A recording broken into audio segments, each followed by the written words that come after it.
श्री हरिराम व्यास जी वृंदावन पधारे। बहुत ध्यानपूर्वक सुनो। जैसे ही आप वृंदावन आए, वृंदावन आते ही, अच्छा अब भी महाराज जी पोथियां छोड़ करके नहीं आए, संग लेकर के ही आए। 5 बैलगाड़ियों में पोथियां भर करके लेके आए साथ में। वृंदावन आए, वृंदावन में पूछते गए कहाँ है श्री हितरवंश महाप्रभु, कहाँ मिलेंगे कहाँ मिलेंगे। सबने बताया मदन टेर चले जाओ। आप श्री मदन टेर गए और मदन टेर में भीतर जैसी वहां ऊंची ठौर पर श्री राधा वल्लभ लाल जी विराज रहे थे, वहां पहुंच करके अब देखो थोड़ा तो समय लगता है परिवर्तित होने में। अभी तक सब जगह पूजने की ही उनकी स्थिति रही थी, सब जगह जहां भी जाते थे सब लोग ओ परम विद्वान हरिराम व्यास जी आए। मदन टेर पर जैसे पहुंचे तो वहां जाते ही उन्होंने कहा श्री हितरवंश महाप्रभु के दर्शन कहाँ होंगे। तो सेवकों ने और कुछ दर्शनार्थियों ने बताया, बोले अभी राजभोग की तैयारी कर रहे हैं, महाप्रभु जी निज करसों प्रसादी बना रहे हैं ठाकुर जी की।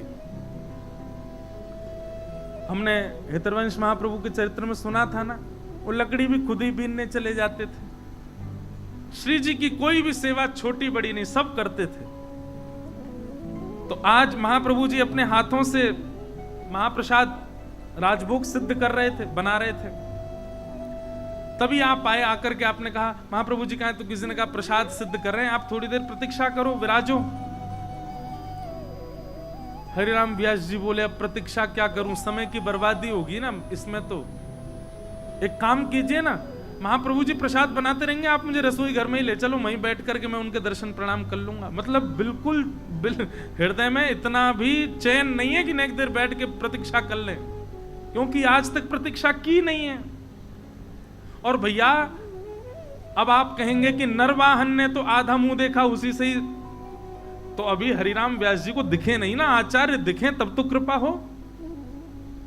इसलिए थोड़ा बहुत दोष अभी है हरिराम व्यास जी में। आप श्री ने कहा कि अब मुझे वहीं रसोई घर में ले चलो, वहीं बैठ के मैं चर्चा कर लूंगा, वो भोजन बनाते रहेंगे, बात करते रहेंगे मुझसे। अर्चकों ने जाकर के हितरवंश महाप्रभु जी से कहा कि भगवान हरिराम व्यास जी आए हैं, सुना बहुत विद्वान है, वो तो यूं कह रहे हैं हमको भीतर ही ले चलो। महाप्रभु जी बोले बुलाओ उनको अंदर। हरिराम व्यास जी गए। आहा, चूल्हे पर सुंदर कढ़ाई पर कुछ प्रसादी बना रहे थे आप, अग्नि प्रज्वलित थी और बनाते बनाते जैसे ही हरिराम व्यास जी आए, आप श्री ने तुरंत जो नीचे थोड़ी थोड़ी जली हुई लकड़ियां थी उन सबको बाहर निकाल करके उनको ठंडा कर दिया और कपड़ा से कढ़ाई उतार करके नीचे धर दी, और नीचे धर के हरिराम व्यास जी की ओर मुख करके महाप्रभु हितरवंश जी बैठ गए और बोले कहो क्या बात है। हरिराम व्यास जी बोले मेरे संशय और मेरी स्थिति वो सब तो बाद का विषय, पर आपने ये क्या किया,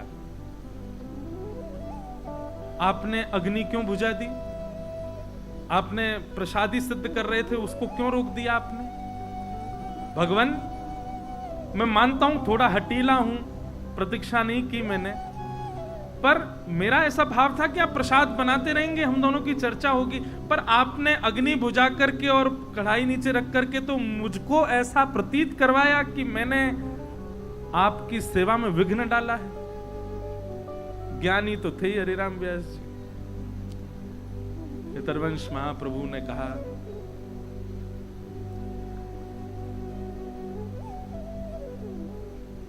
आपकी दृष्टि में, बहुत ध्यान से सुनना, हम सब सेवकों के लिए ये बहुत जरूरी बात है। हितरवंश महाप्रभु कहते हैं व्यास जी आपकी दृष्टि में भोग सिद्ध करना हाथ का विषय है और आपके प्रश्नों का उत्तर देना मुख का विषय है। आपकी दृष्टि में आपको ऐसा लगता है कि मैं हाथ से भोग बनाऊंगा और मुख से आपके प्रश्नों का उत्तर देता रहूंगा, पर मेरी स्थिति में मैं जिस क्रिया में हूं वहां परिपूर्ण रूप से लगा हूं। मेरा मन भी वही होगा, मेरी चित्तवृत्ति भी वही है, मेरी बुद्धि भी वही है, मेरे हाथ जिस क्रिया को कर रहे हैं उसी क्रिया में मेरा मन भी है, उसी क्रिया में मेरी बुद्धि भी है। अब जब मैं ठाकुर जी की प्रसादी बना रहा हूं, मेरी मन बुद्धि दोनों वहां लगे, मैं आपका प्रश्न कैसे सुनूंगा, आपका उत्तर कैसे दूंगा? मेरे लिए ये दो कार्य नहीं हो सकते हैं। तो महाप्रभु जी ने एक पद गा करके सुनाया, यह जो एक मन बहुत ठोर कही कौन सुच पायो। मन तो एक ही है, पर हमने इसके ठिकाने बहुत सारे बना रखे हैं। कैसे? बोले जैसे एक पिंगला यानी कि एक वैश्या, हर दिन उसका एक नया प्रेमी है, ऐसे हम लोगों का हर दिन एक नया प्रेमी है। लेकिन भैया याद रहे, द्व तुरंग पर जोर चढ़त हट परत कौन पे धायो। दो घोड़ों पर पैर रख करके दौड़ोगे तो गिर जाओगे। हितरवंश महाप्रभु कहते हैं, जय श्री हित हरिवंश प्रपंच वंश सब काल व्याल को खायो। व्यास जी, आपको प्रत्युत्तर देना और सेवा करना आपके लिए दो हैं, पर मैं एक जगह ही रहता हूं। आपको लगता होगा कि भोग हाथ से बनता है, पर मेरा भोग, मेरे राधा वल्लभ जी की प्रसादी मन से बनती है, मेरे राधा वल्लभ जी की प्रसादी बुद्धि से बनती है, मन से बनती है, हृदय से बनती है। हाथ तो क्रिया कर रहे हैं और मन यदि यहां लगा है तो मैं आपका उत्तर कैसे दूं? व्यास जी बोले, बस बस बस भगवान बस, मुझे प्रत्युत्तर मिल गया। मैं आज समझ गया, मेरे जीवन के जितने संशय थे सबका निराकरण आपने कर दिया। केवल एक वाणी सुनकर के श्री हितरवंश महाप्रभु जी की आप श्री ने प्रणाम किया, और प्रणाम करके सबसे पहले क्या किया, जो प्रमाण पत्र मिले हुए थे, जो इनके जिस रथ पर ये चलते थे उस रथ के बाहर भी चिपका रखे थे, काशी से जीते, यहां से जीते, वहां से सारे प्रमाण पत्र उतारे, और 5 गाड़ी बैलगाड़ी में भर के पोथियां भरी पड़ी थी, जे उपनिषद पुराण गुण आदि सब आदि। कोई पुराण आदि की निंदा नहीं कर रहा हूं, क्षमा करें, जो वाणी जी में वही बता रहा हूं। सबको ले जा करके महाराज जमुना जी में प्रवाहित कर दिया। किसी ने आकर के कहा, बोले व्यास जी पुस्तकालय में धरवा देते, कोई और पढ़ लेता इनको, जमुना जी में क्यों प्रवाहित कर दें? बोले भैया 40 वर्ष की उम्र है, मेरो कल्याण नहीं भयो इनते और कौन को होएगो। सब जमुना जी में पधराई दें, और पधरा करके महाराज अब तो श्री हरिराम व्यास जी की स्थिति अलग हो गई।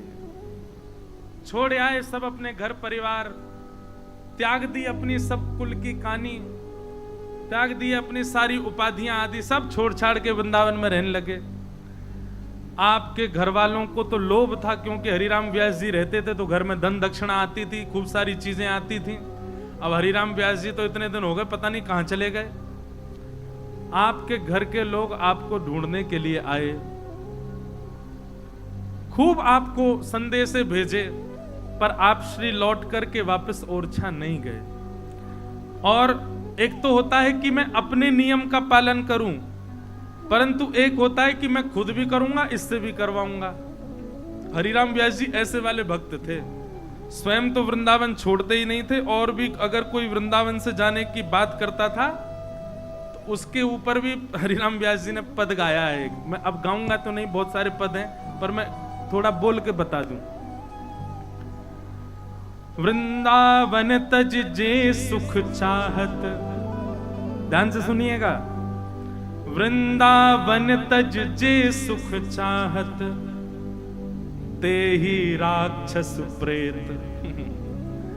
अब हरिराम व्यास जी की ऐसी वाणी मिलेंगी आपको, सीधे बोलते थे, बोले वृंदावन को छोड़ करके अन्य स्थानों पर जाकर के जो सुख भोगना चाहता है वही प्रेत हैं। कोई शब्द ऐसा आ जाए जो किसी को अनुचित लगे तो मुझे मत दोष देना, व्यास जी की वाणी है। व्यास जी मैंने कहा कि मुझे दोष मत देना, व्यास जी की वाणी है। व्यास जी कह रहे हैं मुझे मत दोष देना, मेरे उर में बैठा हुआ मोहन बोल रहा है। पर व्यास जी की वाणी ऐसी है। अच्छा, ये बात किन के लिए कही जा रही है? जो वृंदावन में जन्मे हैं और वृंदावन को छोड़ छाड़ के कहीं और पड़े हैं, उनके लिए बात कही जा रही है कि वृंदावन छोड़ छाड़ के और जो और कहीं पड़े भय हैं, एक प्रकार से देखा जाए महाराज जी हमारा भी जन्म वृंदावन में, हम भी बाहर ही रहते हैं ज्यादातर, लेकिन सुनो,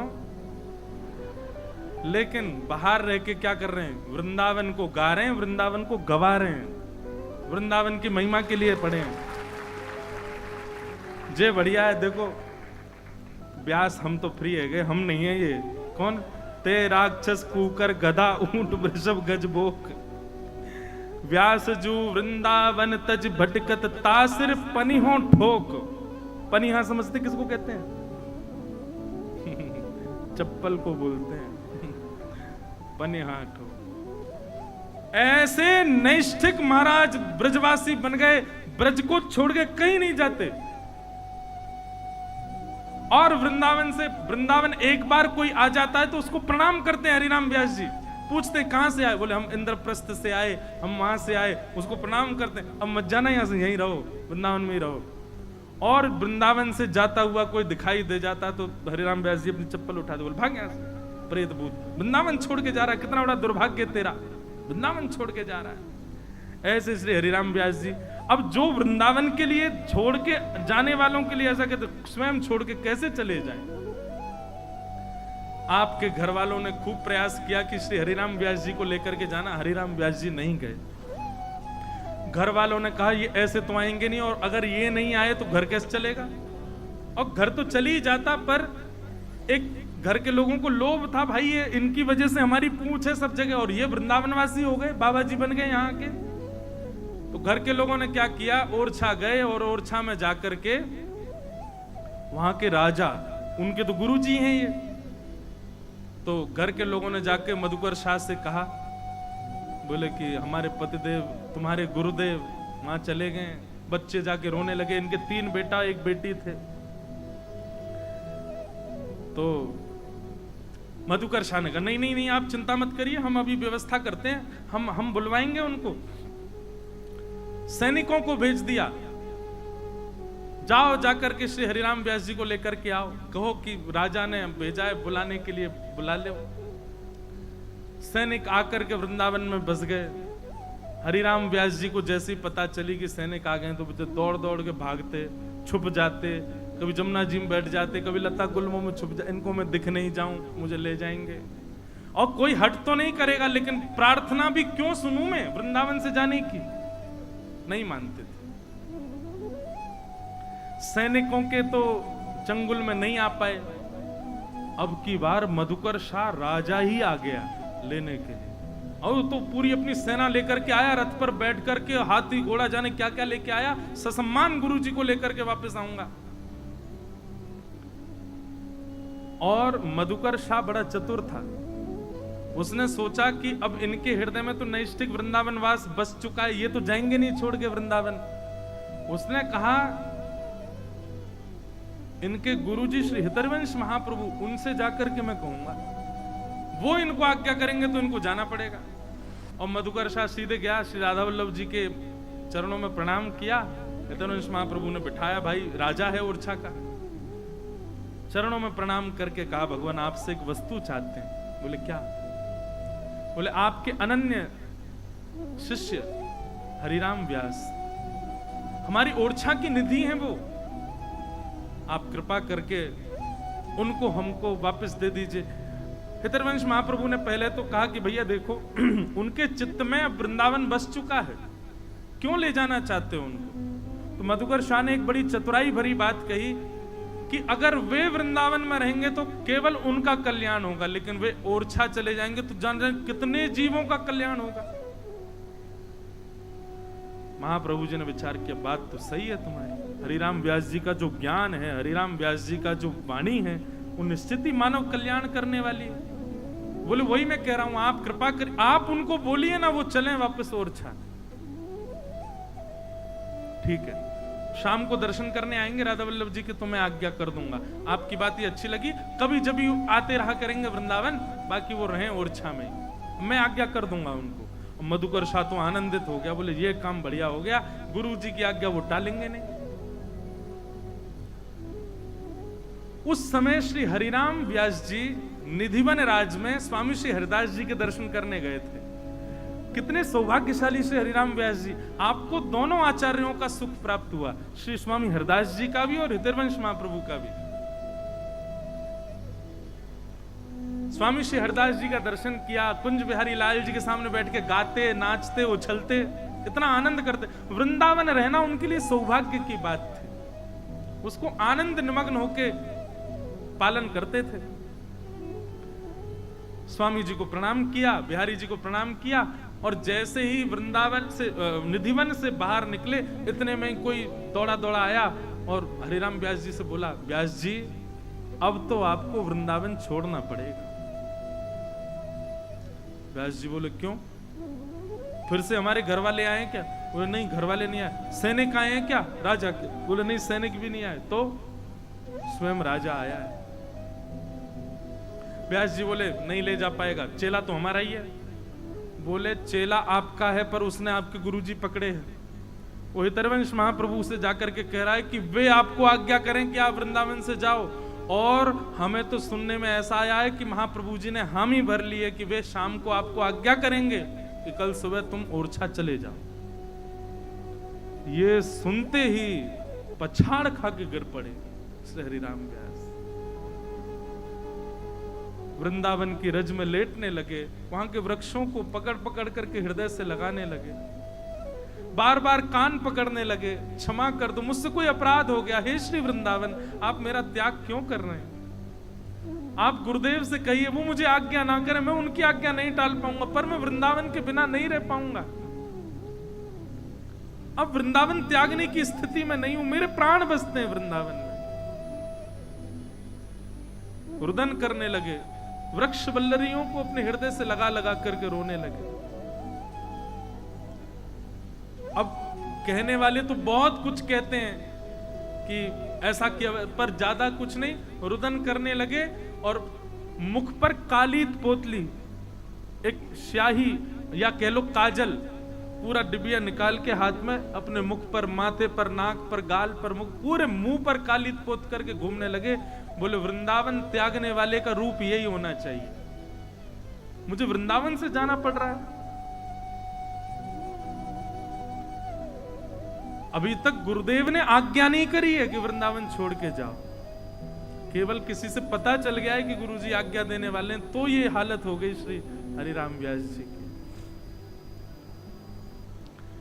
उसी व्यक्ति ने जाकर के, जिसने हरिराम व्यास जी को बताया, वही दौड़ा दौड़ा हितरवंश महाप्रभु के पास गया, महाप्रभु जी व्यास जी को बचा लो।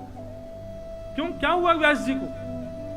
बोले उनको पता चल गया है कि आप आज्ञा करने वाले हैं वृंदावन त्यागने की, तब से वृक्ष वल्लरियों को हृदय से लगा करके खूब रो रहे हैं, ब्रज में लौट रहे हैं, मुख पर कालीत पोत करके घूम रहे हैं। हितरवंश महाप्रभु ने एक झरोके से देखा तो कुंज में हरिराम व्यास जी, हाँ वृंदावन, श्री वृंदावन, प्यारो वृंदावन, मेरो वृंदावन, ऐसे करके रो रहे थे खूब जोर से। हितरवंश महाप्रभु ने कहा तुरंत मधुकर शाह को बुलाओ।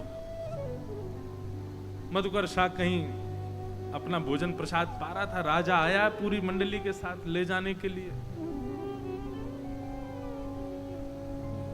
जैसे ही पता चला कि हितरवंश महाप्रभु ने बुलाया, तुरंत दौड़ करके गया, धन्यवाद प्रणाम, आज्ञा करें भगवान।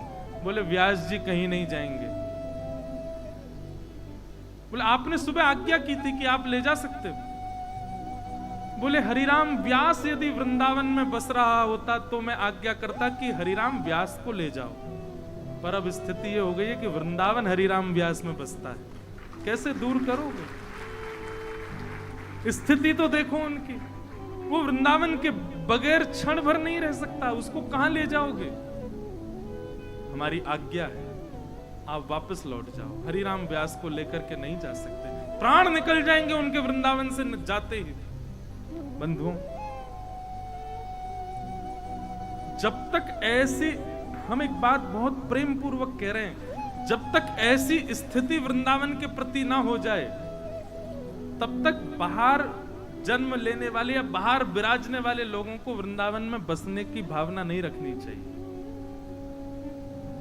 आप धन के बल पर, आप बहुत धन लगा करके और सब व्यवस्था करके वृंदावन में बस जाओ, वो आपकी इच्छा है, पर वृंदावन आपको पकड़ ले, बस ऐसी स्थिति हो जाए कि एक पग भी बाहर रखा तो महाराज अब, या फिर ऐसी स्थिति हो जाए कि वृंदावन से बाहर गए नहीं, कि बस स्थिति ऐसी हो गई अब कब वापस जाएं, कब वापस जाएं, कब वापस जाएं, ये लगने लग जाए, बस कुछ और ना सुहावे, तब समझना कि अब वृंदावन चित्त में है, तब वृंदावन वास लीजिएगा।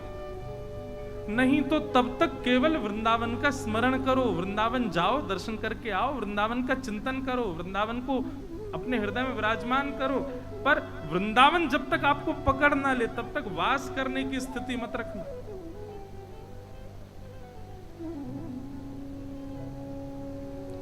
और मधुकर शाह वापस लौट गए वहीं से, बोले ये तो नहीं आए, अब तो क्या बताएं, अब उन्होंने ही मना कर दिया तो ये कैसे जाएंगे मेरे साथ। लेकिन मधुकर शाह वहां विचलित हो रहा था, वहां व्याकुल हो रहा था कि गुरुजी के बिना कैसे रहें ओरछा में। तब मधुकर शाह ने कहा एक बार और प्रयास करता हूं, तो अब की बार संतों की टोली भेजी, आप जाओ हरिराम व्यास जी को उठा लाओ, कैसे भी ले आओ वहां से वृंदावन से। हरिराम व्यास जी को लेने के लिए संत महापुरुष आए, बड़े बड़े तिलकधारी, सोटाधारी, मठाधारी सब आए, सबको देखा, बुंदेलखंड के सब संत आए, हरिराम व्यास जी सबका स्वागत, सब आए हरिराम व्यास जी के पास ही, सबकी व्यवस्था करी। संतों को तब बड़ा, अभी आगे चरित्र और सुनिएगा, इतना सम्मान करते संत महापुरुषों का, सबको बना बना के प्रसादी पवाते। संत बोले देखो व्यास जी हम आपको ले जाने के लिए आए और इसी में आपकी भलाई है, आपके परिवार की भलाई है, पूरे बुंदेलखंड की भलाई है कि आप वापस चलो। हरिराम व्यास जी बोले ओहो, तो ये दर्शन वर्शन करने नहीं आए, ये मुझको ले जाने आए हैं। हरिराम व्यास जी बोले अब ऐसा कुछ करके दिखाना पड़ेगा जिससे इनको लगे कि मैं इनके काम का नहीं हूं। जो अपनों सुख चाहे हो तो मूर्ख बन के रहो। हरिराम व्यास जी बोले अब तो कुछ ऐसा करना पड़ेगा कि जिससे इनको ये लगे कि मैं इनके अब काम का नहीं रह गया, ये तभी छोड़ के जाएंगे मुझको। सोचो वृंदावन बसने के लिए इतने इतने इतने षड्यंत्र कौन ने किए होंगे, वृंदावन से ले जावे क्यों, वृंदावन रखवे के इतने उपाय कौन ने किए होंगे। हरिराम व्यास जी बोले रुको, सब संतों को समय बता दिया, हाँ भाई इतने बजे वहां चले जाया करो दर्शन करने, इतने बजे 2-3 दिन दर्शन करो फिर चलते हैं। सबको कहा राधा वल्लभ जी में प्रसादी पाओ, राजभोग की वहीं पे बढ़िया कड़िया वो सब रोटी मिलती है, खिचड़ी वादी सब, ठाकुर जी का अधरामृत सेवन करो। सब संतों से कहा आज वहीं प्रसादी पाओ। सब संत वहां प्रसादी पाने गए। हरिराम व्यास जी ऐसे समय पर पहुंचे कि प्रसादी पूरी हो गई और सब संत आदि सब अपनी पत्तल व्यवस्थित कर रहे थे। सब संतों को पंगत पवाने के बाद, भक्तों को देने के बाद में जो झाड़ू लगाने वाली मेहतरानी थी, झाड़ू लगाती थी, थोड़ा बहुत बचा हुआ जो पकौड़ी और कुछ कड़ी आदि थी वो उसको दे दी। वो अपना बाहर सिड्डी पर बैठ के पा रही थी। इतने में हरिराम व्यास जी आए। हरिराम व्यास जी जैसे आए तो संत सब पत्तल अपनी समेट रहे, सबने देखो ओहो व्यास जी आ गए। हरिराम व्यास जी ने आकर के सबसे कहा भैया एक पत्तल और, लोग बोले अब तो प्रसादी महापूर्ण है गई, अब ना बची प्रसादी। हरिराम व्यास जी बोले ओहो प्रसादी पूर्ण है गई। सब संत बोले आज तो व्यास जी आप भूखे रह गए। बोले नहीं नहीं मेरी व्यवस्था है गई। बोले कहाँ है गई? तुरंत आप बाहर गए और झाड़ू लगाने वाली मेहतरानी लेके बैठी बात से बोले ला दे दे यामी, मुंह को खवाए दे। अब सब संत बोले राम राम राम राम, ये झाड़ू लगाने वाली मेहतरानी के हाथ से प्रसाद मांग रहे हैं। अब वो पीछे हटे, व्यास जी छुबियो मत। अरे तू कहां भाग रही है, यहाँ पे आ, दे हाथ में दे प्रसाद दे। उसने जैसी कड़ी पकौड़ी हाथ में पधराई तुरंत पा गए। संत बोले भ्रष्ट हो गया जी, हमारे किसी काम का नहीं है अब। अरे भैया बड़े बड़े सेठन की बड़े बड़ी जगह इनकी मिठाई मिले उनमें आग लगे, लेकिन वृंदावन को तो कोई स्वपच भी हो, वृंदावन में कोई जाति को भी हो, बाकी झूठन भी मांग के पाए लो भैया। वृंदावन में रहो तो ऐसे रहो। अब तो श्री हरिराम व्यास जी के आनंद की सुख की महिमा नहीं। हरिराम व्यास जी क्या करते हैं पूरे दिन? कभी वृंदावन बिहारी लाल का दर्शन करने जाते हैं, गोविंद देव जी का दर्शन करने, तब वृंदावन में विराजते थे गोविंद देव जी का दर्शन करने जाते हैं, गोपीनाथ जी का दर्शन करने जाते हैं और बिहारी जी का दर्शन करने जाते हैं। जहां जहां जाते हैं वहां के ठाकुरों की सुंदर सुंदर पदावली राग रागनियों में गा गा करके सुनाते हैं। एक दिन, बहुत ध्यान से सुनना, आपकी भेंट हुई श्री गोपाल भट्ट गोस्वामी जी से, और गोपाल भट्ट गोस्वामी जी ने कहा आप बहुत सुंदर सुंदर पद गाते हो, सब जगह जाकर के हमारे ठाकुर को भी सुनाओ। बोले अच्छा, कहाँ है आपका मंदिर? बोले गोपीनाथ बाजार में है, हमारे ठाकुर हैं, उनका कल हम झूला झुलाएंगे, आप आकर के जो है ठाकुर जी का बढ़िया राग विलास करो। हरिराम व्यास जी बोले बढ़िया, कल आऊंगो। अच्छा, हरिराम व्यास जी का एक स्वरूप था, एक तो वो बड़े मुख पे बोलने वाले, और दूसरा हरिराम व्यास जी का एक स्वभाव था, छेड़ते बहुत थे सबको, छेड़ने वाला स्वभाव था उनका, थोड़ा आनंद लेते थे सबसे। गोपाल भट्ट गोस्वामी जी ने आपको आमंत्रित किया, हमारे ठाकुर को भी राग विलास करो। हरिराम व्यास जी पहुंच गए, और जैसे हरिराम व्यास पहुंचे वहां तो बधाई गायन चल रहा था, लोग जन सब नाच रहे थे। हरिराम व्यास जी हाथ जोड़ के खड़े और गोपाल भट्ट गोस्वामी से बोले ठाकुर जी कहाँ हैं? अरे ये झूला चल रहा है, सब झुला रहे हैं, बैठे ठाकुर जी। बोले कहाँ हैं? बोले वो ऊपर बैठे उसमें, शालिग्राम भगवान। हरिराम व्यास जी बोले ठाकुर जी हैं आपके? बोले हाँ। इनके लिए इतना बड़ा झूला? बोले जी। अच्छा ठीक है, कोई बात नहीं, अच्छे अच्छे ठाकुर जी हैं आपके, गोल मटोल बिल्कुल। आप तो कुछ सुनाओ हमारे ठाकुर जी को। अब हरिराम व्यास जी तो पद बना के तुरंत गाते थे। हरिराम व्यास जी बोले कहाँ गाऊं? बिहारी जी के लिए गा दूंगा तो भैया बड़े बड़े नेत्र हैं उनके, राधा वल्लभ लाल जी की ऐसी बांकी छटा है, गोविंद देव जी ऐसे प्यारे, अब इनके लिए क्या गाऊं मैं?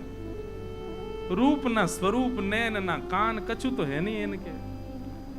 अब गोपाल भट्ट गोस्वामी जी बोले कुछ सुनाइए ना। बोले जी जी आचार्य चरण गाता हूं। अब हरिराम व्यास जी ने ऐसा पद गाया, गोपाल भट्ट गोस्वामी जी के तो नेत्र सजल हो गए। बोले इससे बढ़िया तो गाते ही नहीं आप हैं, ये कोई तरीका है? आप क्या बोल रहे हो हैं? मानो भटा का मानहु भटा कड़ी में बोरो। हमारे ठाकुर जी के चंदन लगा, आप कह रहे हो को कड़ी में बोर के धर दिए हमने? व्यास जी बोले अब क्षमा कर दो जैसे भाव।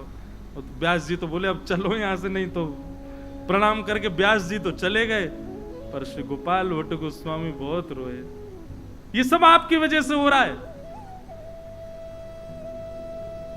हरिदास जी के लिए प्रकट हो गए सगन कुंज में, हितरवंश महाप्रभु के लिए प्रकट हो गए आप, उनके पास उनके संग बैठ करके वृंदावन आ गए। रूप सनातन गोस्वामी के लिए प्रकट हो गए। अरे कहां तक कहूं, उस दिन नरसिंह चतुर्दशी थी। बोले आज ही के दिन खंभ भेदन करके नरसिंह के रूप में प्रकट हो गए प्रहलाद के लिए, पर मेरे लिए तो आप इसमें बैठे रहना। महाराज हमारे वृंदावन के सबसे प्यारे ठाकुर प्रकट भये श्री राधारमण लाल जी।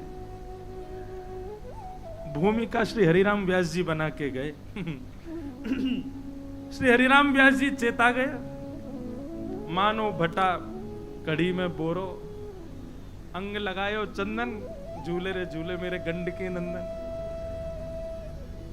इसी से ही विरह प्रकट हो गया श्री गोपाल भट्ट गोस्वामी जी को। क्यों मेरे लिए, क्यों आप शालिग्राम, क्यों नहीं आपके हाथ नाक कान पैर? महाराज ऐसी विरह वेदना, विचार करो कैसी विरह वेदना रही होगी कि श्री राधारमण लाल जी में गोपीनाथ जी, मदन मोहन जी, गोविंद देव जी तीनों के रूप विराजमान है। तीनों जैसे हैं ठाकुर जी, और ऐसे सुंदर नेक से लाला प्रकट है गए। गोपाल भट्ट गोस्वामी जी को सौभाग्य। देखो रसिक जनों का आनंद भी, रसिक जनों का विनोद भी, रसिक जनों का ये विलास भी ठाकुर प्रकट कर रहा है। सोचो किस स्थिति में होंगे। श्री हरिराम व्यास जी की ऐसी सब लीलाएं चल रही थीं। आप श्री 4 दिन बाद आपको पता चला, अब तो पूरे वृंदावन में हल्ला मच गया, गोपाल भट्ट के लाल जी प्रकट है गए, श्री गोपाल भट्ट जी के लाल जी प्रकट है गए। जैसे हरिराम व्यास जी के कान में ये बात पड़ी, बोले कहा सुन रहे भैया, बोले कहा, बोले गोपाल भट्ट जी के लाल जी प्रकट है, मतलब उनके तो लाल जी हैं वही गंडकी नंदन। बोले नहीं नहीं नहीं नहीं नहीं, श्री गोपाल भट्ट जी के नरसिंह चतुर्दशी के अगले दिन बुद्ध पूर्णिमा के दिन उनके शालिग्राम में से श्री ठाकुर जी प्रकट हो गए। हरिराम व्यास जी बोले सच में? बोला अरे मैं तो पद सुना के आया था उनको, मैं ही तो गा के आया था, नाक नहीं, हाथ नहीं, कान नहीं, पैर नहीं। हरिराम व्यास जी दर्शन करने गए और श्री राधा रमन जी का दर्शन करके हरिराम व्यास जी को विरह हो गया। जय जय हरिदास जी के लिए आ गए, हितरवंश महाप्रभु के लिए आ गए, रूप सनातन के लिए आ गए।